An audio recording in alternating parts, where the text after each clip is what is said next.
Assalamualaikum warahmatullahi wabarakatuh. Perkenalkan, nama saya Reina Dwi Tripermatasari, mahasiswa Teknologi Pendidikan Angkatan 2018, Universitas Pendidikan Indonesia. Dalam video ini, saya akan membahas mengenai salah satu fenomena yang sedang sangat diperbincangkan saat ini dan sedang melanda seluruh warga di dunia, yaitu pandemi. Saya akan membahas mengenai sejarah 3 pandemi terburuk yang pernah terjadi di dunia.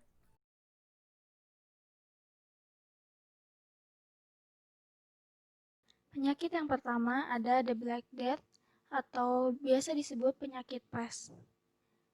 Penyakit pes memiliki beberapa jenis, yaitu bubonik, pneumonik, pestis minor, dan streptococcus. Yang kali ini akan dibahas adalah bubonik, yang merupakan bentuk penyakit pes yang paling sering terjadi. Penyebab penyakit pes atau Black Death.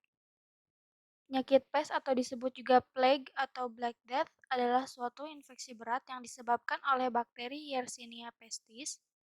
Bakteri ini menginfeksi hewan pengerat seperti tikus. Bakteri ini disebarkan oleh kutu tikus atau pinjal yang disebut Xenopsilia coptis. Bila pinjal yang hidup pada permukaan tubuh tikus menghisap darahnya, maka bakteri itu akan turut dengan darah yang dihisap masuk ke dalam lambung pinjal tersebut. Ketika tikus itu mati, maka pinjal akan meninggalkan tikus itu dan mencari tikus lain sebagai tempat tinggal.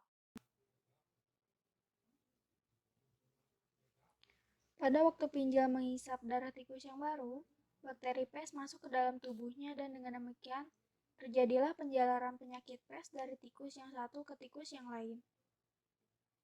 Kadang pinjal tidak dapat menemukan tikus sebagai tempat untuk memperoleh makanan, maka terpaksa dicari sumber lain. Bila dalam keadaan ini, manusia yang dijumpainya, maka pinjal dapat berpindah dengan melompat ke tubuh manusia. Pinjal kemudian menggigit manusia dan menyebabkan infeksi.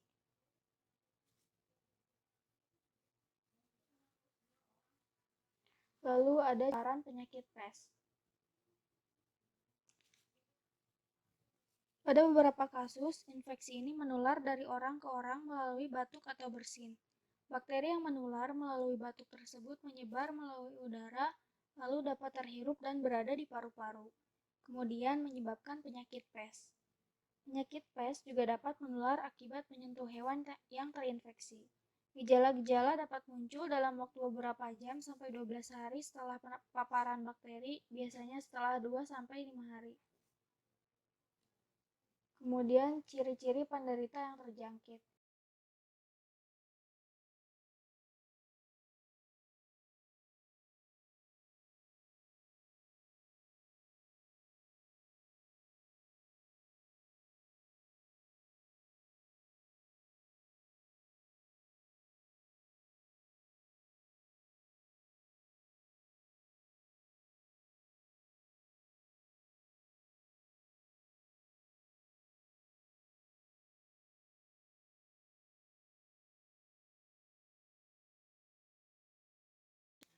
Selama kira-kira 300 tahun, dari tahun 1348 sampai akhir abad ke-17, selama kurun waktu itu wabah ini membunuh sekitar 75 juta orang, kira-kira 1/3 populasi pada waktu itu. Yang kedua ada penyakit kolera yang terjadi pada tahun 1800 hingga awal 1900. Kolera adalah penyakit menular di saluran pencernaan. Penyebaran kolera di seluruh dunia terjadi pada tahun 1800-an dan awal 1900.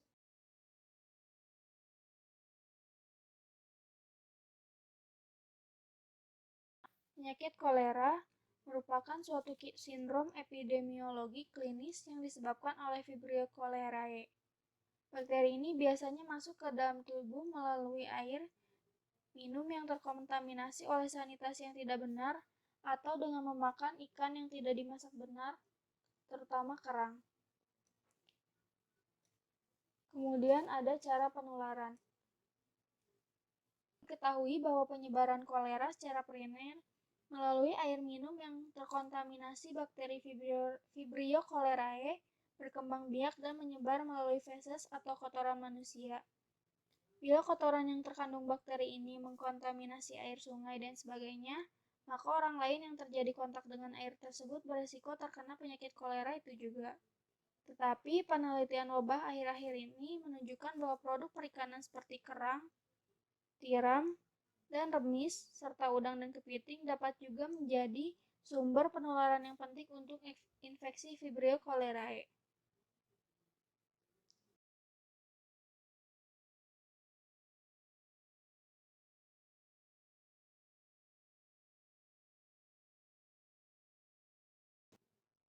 Penyakit kolera memakan korban jiwa lebih dari 1.800.000 jiwa yang terjadi pada tahun 1800-an hingga awal 1900.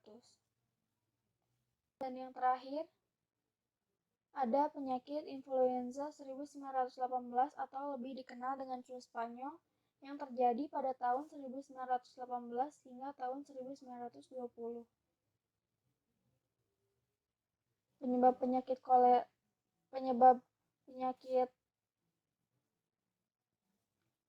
flu Spanyol adalah virus H1N1.